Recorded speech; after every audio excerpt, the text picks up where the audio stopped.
Do you mind if I ask you about the Sandy Park pitch? I know it's been insanely wet, but it's struggling a little bit, isn't it? Is it a frustration for you to have such a stable of great attacking backs that can't get their footing?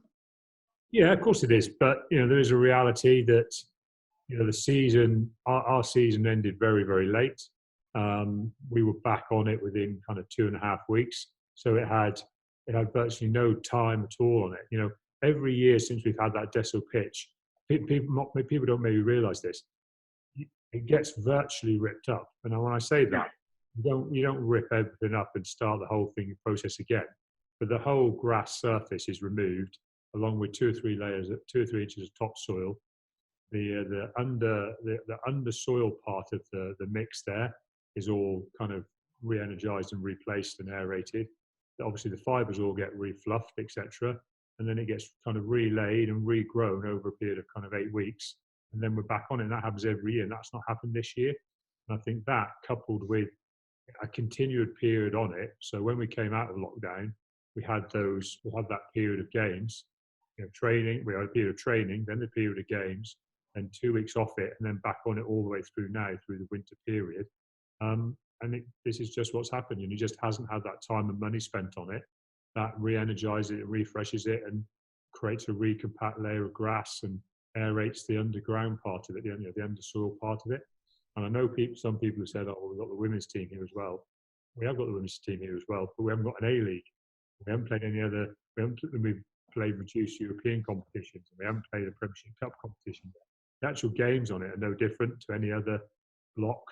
It's just it hasn't had the off-season time to be rebased, basically, and it's as simple as that. It's not. There's no mystery. There's no problem going on. There's no massive criteria. Our training pitch, and I know there's also some people who think we train on it every day. We don't. We have a Dessel training pitch here. But again, our Dessel training pitch is a bit warm because it's exactly the same reason. It had no work done in the off-season. That would normally be completely relayed as well. So the answers are just what they are. Just the pressure of the season has just done what it's done. The one thing about both pitches, they dry remarkably quickly.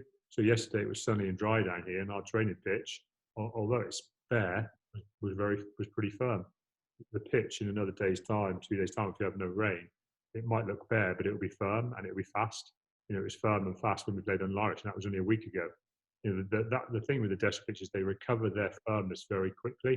The big problem is with ours at the moment, because there's no grass cover. If it gets wet on the day or wet in a couple of days running the game, it just gets a bit slippy and slidey. It's not a bog; it just gets slippy. And I guess with the schedule like it is, there's no opportunity to do anything to it apart from love and care by ground staff. That's it. I mean, as the temperatures grow, temperatures rise, and they're starting to now. You'll start to get some regrass growth as the seed goes down.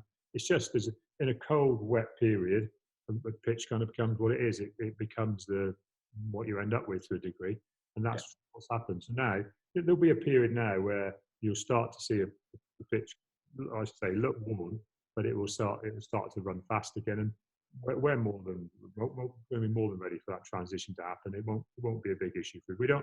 We're not seeing it as a huge issue. We'd like it to be firmer and faster, but it isn't. It's the same for both teams when they turn up on the day. And Northampton dealt with it better than we did on the day. You just got to say fair play to them.